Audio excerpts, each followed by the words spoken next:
Greetings! The audio quality here is not good at all, but then again, one of my only options for recording this right now is my crappy phone mic, so I suppose I need to listen to my annoying voice in worse quality than ever.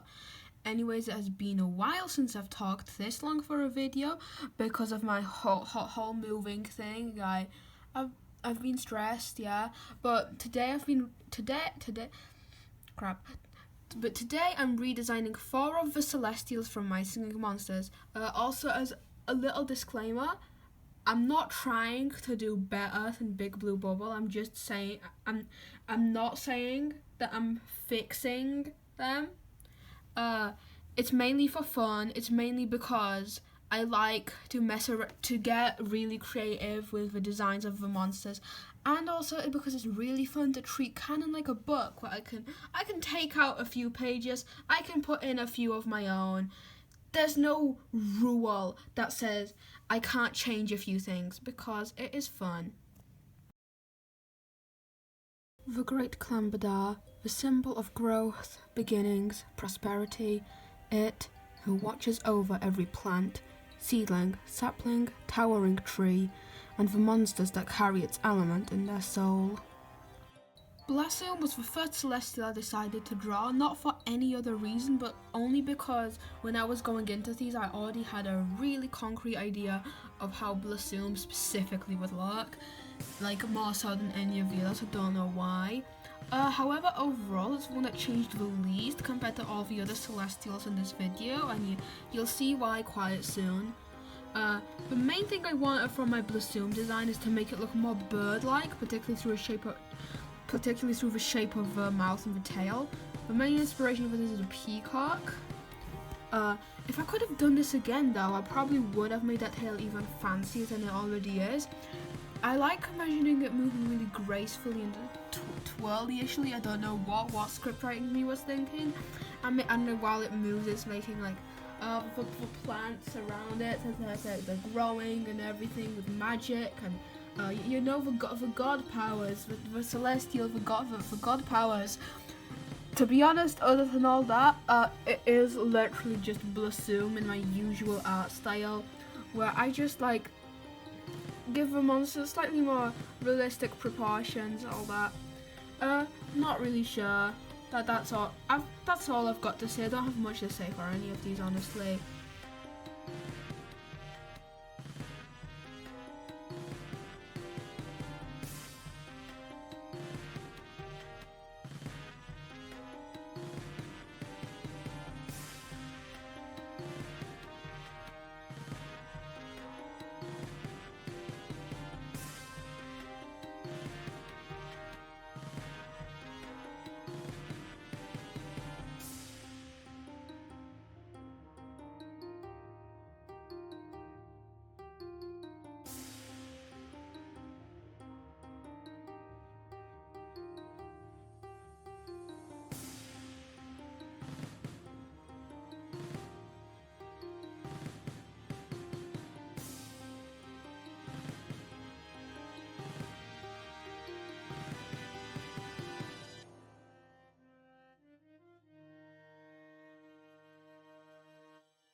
It, the one to never touch solid ground, the one that moves with the winds and the weather. Larkol, one of the ancient great ones, the almighty celestial of the air. Okay, here we go with Atmar, aka the one with the colours of the thing that changed from last. But since colouring is supposed to come last when drawing, unless there's some funky technique I don't know about, I'll talk about the other changes first. Just like Blum, it does have a little bird influence. You'll see that I gave it those nice little kind of birdish legs, and of course lots of kind of feathery bits, especially around its arms and the tip of its tail. But the thing I want to emphasize most is the hair. I made it completely surround his face. I made it big and flowy and look like the sky, which is when we get to the colours. I did swap to a sky colour. What a shocker! Again, it matches the air element really well. And the hair was originally supposed to just be plain bright blue with some white parts, but I did want the design to look a bit more varied in that regard. So I thought about how the sky's got that yellowish look around the evening, so that's what I used as a reference. I think it works really well, makes the design much more interesting. It did also lead to me coming up with a very cool idea that its hair can change colour to reflect the appearance of the sky at different weathers or times of day. Imagine it getting brighter blue for sunny midday, or grey in the afternoon and rain, or even like black at night. It does make me regret not going full sunset and making it all pink and orange. That would be sick.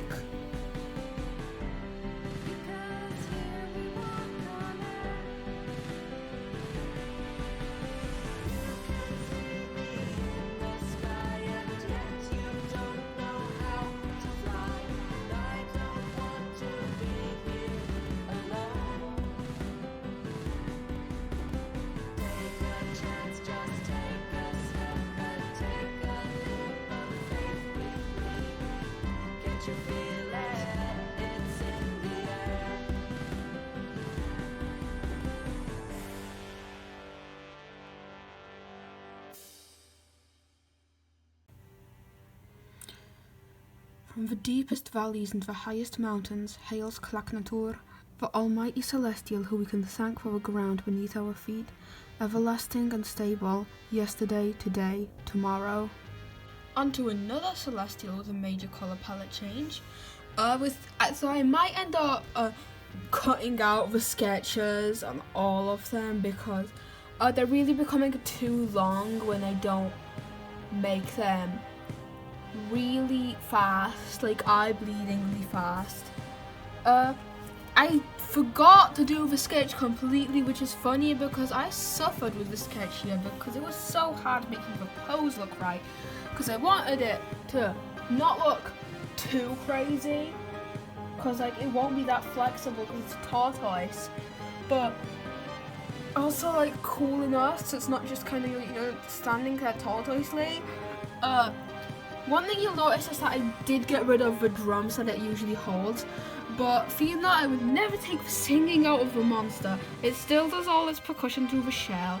This was a choice mainly made out of personal preference towards monsters that integrate the instrument in the design rather than just having to inexplicably hold one, or at least just explain where they got their instruments in the first place.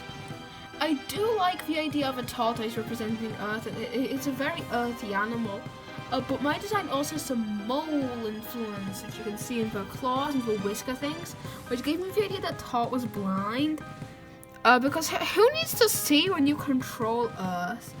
Maybe they'd like sense the Earth without vision, like Toph from Avatar. I don't know, I haven't seen the show. All my knowledge from YouTube shorts. Okay, colouring, here I come. My reasoning for recoloring Tot was because I didn't really see how purple is Earth, because when I think Earth, I think brown, green, beige, and other natural earthy colours, not purple. I also didn't want it to be too dull because You know, I like funky, silly, fun colors. So it's kind of a reddish, that you know, that like reddish brown, slightly tilting towards that nice warmness. I think it's nice.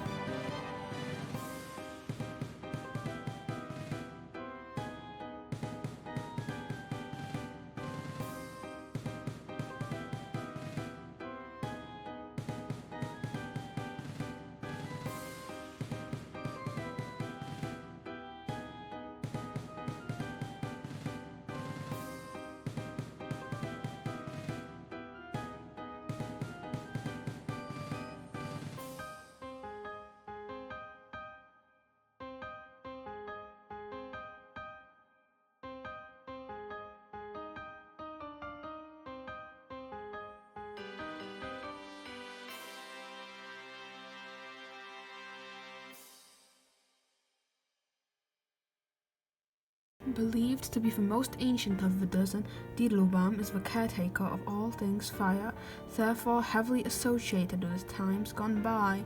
Some believe that the first Kayna was born from the lava forged in its body.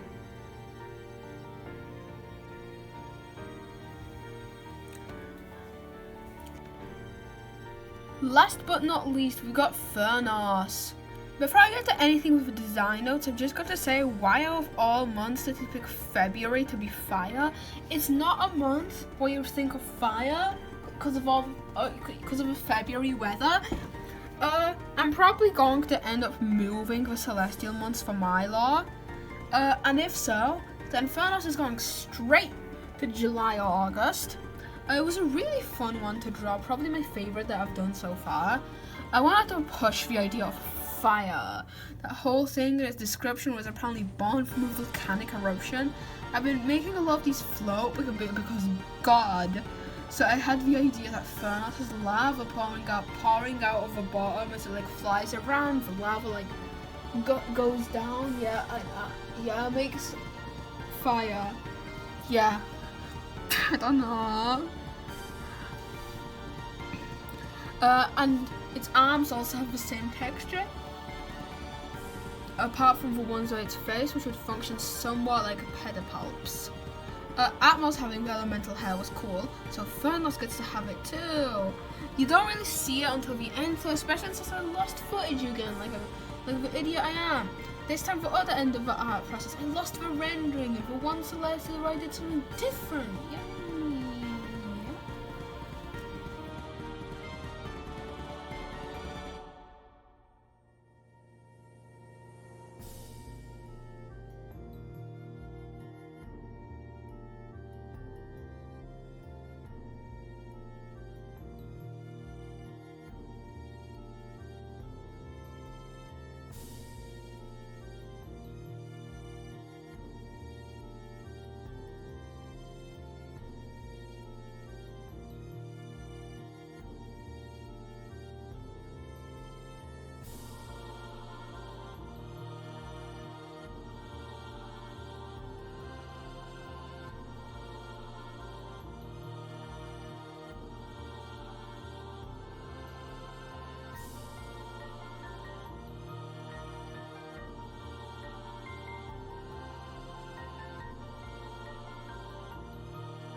So that's all for finally done. This video is posted a lot later than I anticipated. I actually drew these at the very start of November, and it's only here now because a lot of complications with voiceover, hence me recording it on my phone. But now that my life is fully restabilized after moving, I can make more of these whenever I want. So if you liked this for whatever reason, go comment first of all. Comments are way better than likes because everyone just likes every video they see mindlessly. Comments are fun because likes are a number on the screen with comments that people are appreciating me. Go comment. Do like this video if you have nothing to say, anything for the algorithm. And if I can somehow muster up the strength to stay motivated, I might even do the others.